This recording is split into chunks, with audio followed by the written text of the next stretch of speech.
Magandang araw po, welcome po sa aking channel, Love9 TV. Nandito po tayo ngayon sa Tagaytay kung saan meron po tayong bagong video presentation. Isang commercial property na along 4-way lane highway.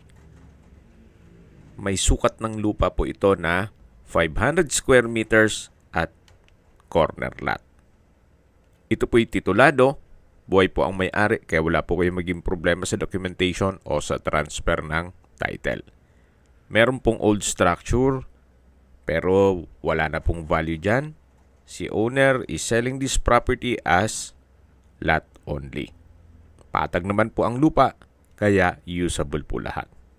Wala pong masasayang.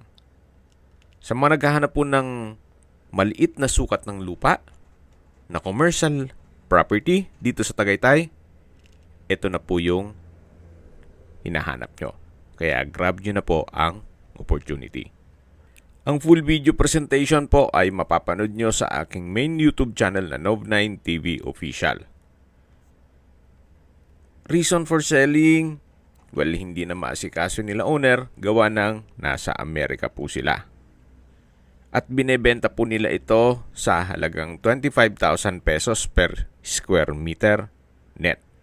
Ibig pong sabihin, si buyer na po ang sasagot sa lahat ng taxes at expenses with regard to documentation. Again, ito pong property ay nasa Tagaytay at along the highway. Then may sukat na 500 square meters. Titulado, buhay po ang may-ari. Kaya wala po kayong maging problema sa documentation o sa transfer ng title.